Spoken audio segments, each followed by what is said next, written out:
The voice of sharing. Durian ASEAN. Hi, good morning. This is Arlene. Welcome to Durian ASEAN. We have here our guests, Pepper Lim and Alexandra from Sekolah Aktivisme. Today, they are going to continue to talk about their work or their project, I would say. The Gerrymandering Awareness Week. Yeah, the Which has gerrymandering. just ended on Sunday. That's right. Yeah, just for the benefit of the listener, what is gerrymandering? Sounds very, fancy. You should read Pepper's article. It will give you a very good background on what is gerrymandering. So it's a really cute one. It's he framed it a way where it's a letter for his daughter.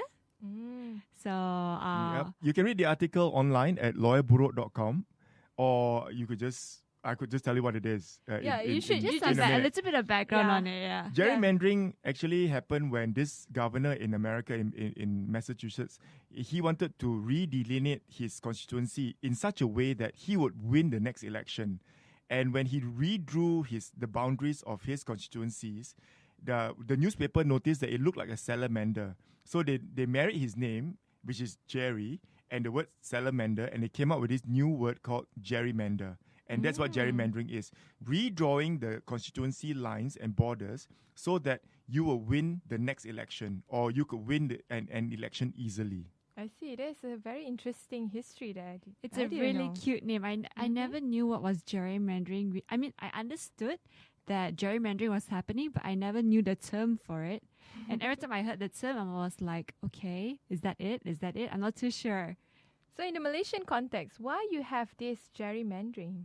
Well, you know that gerrymandering is happening in Malaysia because the no matter how you vote, like for instance in the past election in G13, over 50% of the people chose one coalition, Pakatan, and yet Pakatan didn't form the government.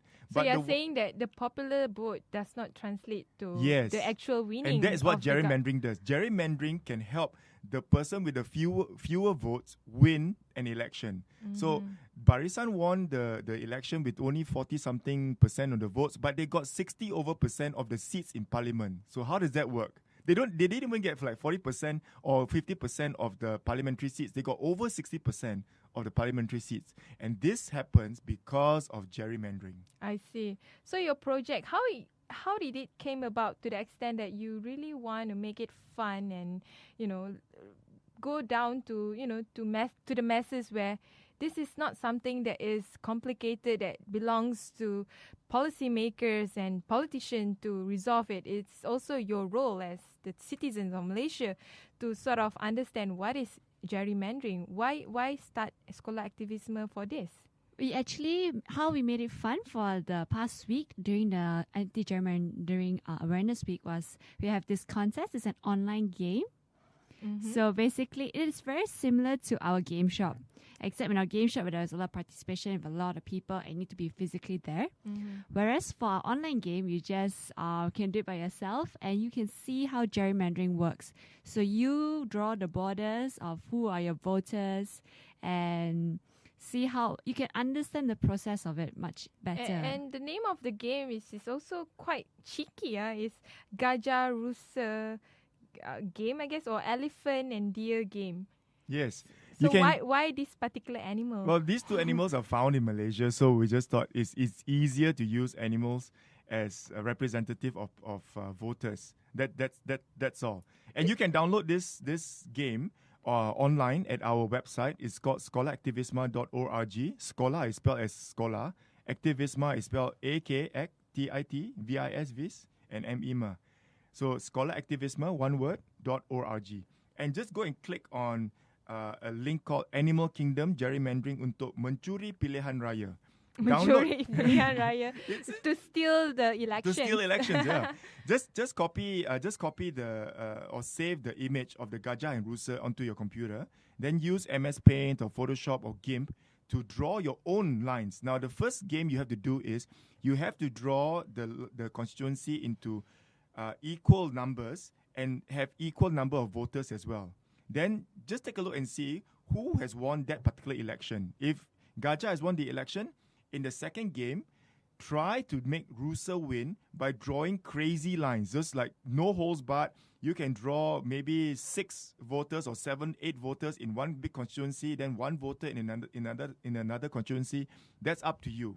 Has anybody drew the salamander one yet? Yes, we had one which Mayan said looked like a swastika. Swastika, oh my God, That's really what gerrymandering does. It doesn't care about the number of voters in the constituency. It doesn't care about the size of the constituency. You can draw crazy sizes, large, small sizes, with lots of voters, with very few voters. It doesn't matter, because that's what gerrymandering is. I see. And you also have a Twitter contest, interestingly, in order for you to reach out to the Gen Y. So how this, develops?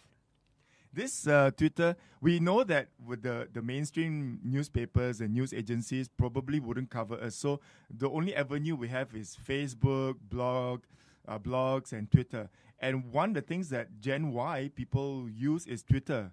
So in a few days ago, we decided to come up with this contest where we asked people to download the Gajah versus Rusa game and try and draw your own delineation. And the best delineation or the worst delineation will win a prize. And that ended yesterday. Someone has actually won the prize already. You can go to our Facebook page and take a look. Okay. So, what else can I ask about Sekolah Aktivisme? Seems like you guys are doing a lot of interesting, fun games. Well, but what else? What everybody could do is to join in and join up and take part.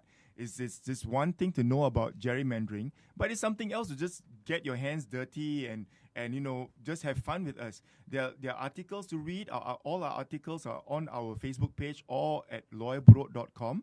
You could share the many images that we've drawn to try and illustrate what gerrymandering is. For instance, there is an image of a bus, a van, a car, an aeroplane, and all these things have, like for instance, the aeroplane has got 400 passengers, but there's only one pilot. In the bus, there are 40 passengers, but there's only one driver. In the van, there are 8 passengers, there's only one driver. In the car, there are 3 passengers, and there's still only one driver. This is what gerrymandering is. Gerrymandering doesn't care. You could have 3,000 people in your constituency or 400,000 people in your constituency. Gerrymandering works like that. 400,000 people could be voting for one member of parliament. 3,000 people could also be voting for one member of parliament. And we see that happening in Malaysia. In Kapa, there are over 120,000 voters voting for one member of parliament, while Putrajaya has only got 6,000 voters voting for also one member of parliament. I see. So the ideal constituency would be how many? Is it based on the number of voters, or is it based on something more than just the number of voters? And in an ideal situation, we should be equal because everybody has value to it. We do not want to dilute anybody's votes. But in a sense, how can you be equal when numbers and space and also territory are so different? Like in some areas, you can hardly get a lot of people living together, but then you have areas like Kuala Lumpur where it's so congested, so many people living at one place. So how it works in a way? I'm just curious to know. Well, the EC has the power to study these things. That's why we have the EC for the Elections Commission. It's their job to study and look at the area, the people, the population, and then decide where to draw the borders, and not just draw it willy-nilly according to what they think is best. They should really draw it in such a way that people can also understand that they've actually done their best, and the vote value is almost equal across the board, and not have this 120,000 people in Kapa and 6,000 people in Putrajaya. That's really crazy. At the very least, it should be a give and take of maybe 10-15%. And this was actually in our constituency where the voter population cannot be more or less than 15% across the average. But right now, between Kapa and Putrajaya, it's 17 times difference. That's way too much. So the difference, I guess, the times difference should not be too much to the extent that you have 100,000 in this particular area. You probably have just a couple of thousand in this particular area. It should be at least, not necessarily equal, but at As least equal as possible. the numbers, the differences should not be too huge. Yes. Yeah. So I guess to make it in a metaphoric sense, it shouldn't be like between a car and a jumbo jet. Correct. Yeah, correct. The differences. You should see the picture is hand drawn by Pepper himself. It's a really cute picture. I see. Oh yeah, it is. So we do not want a jumbo jet. No, and we a don't. Car. No, we do not. That's the differences. Yeah. So I want to know what is your future plan next for Sekolah Aktivisme on the anti-gerrymandering project? So as we say, we do a lot of fun things and try to get our hands dirty. So next week, we hope that maybe we can go down to we adopted this constituency, Puchong, and we want to find out whether it has been gerrymandered over there. Oh no, whether the people know that their constitution has been gerrymandered. We know that there is probably gerrymandering going on in Puchong because 2 or 3 elections ago, there was no constituency called Puchong. And after the last delineation, Puchong came out, and Puchong was won by the ruling coalition. But after the 2008 election, it swung back to swung the other way to Pakatan. So where did Puchong come from? Why is there a need for Puchong all of a sudden as a parliamentary seat? It also overlaps with other constituencies out of nowhere. So as where did they cut it from? So don't tell me Puchong was just empty and then suddenly we decided that there's this place we could just call Puchong. No, every piece of area in Malaysia actually has a constituency. So they must cut Puchong out of somebody else's constituency to make this new constituency. So what gave rise to that? Yeah, this I think this would be a very interesting research fieldwork for you guys, and I hope for the best. And definitely, I would want to listen to the feedback and the outcomes that you get up from the area of Puchong. All the best. Thank you. Any final words on getting people in for Sekolah Aktivisme? You guys should definitely join us to understand it better, and actually can come down and get we mentioned earlier, just get your hands dirty. If you want to do something more, if you're passionate about writing, we have that avenue as well. If you want to come down and be on field, we have that as well. So it's definitely going to be fun for whatever interests you have. So who should they approach if they want to be part of this? Just approach us on Facebook, Twitter. or on Twitter. We've had people tweeting us before.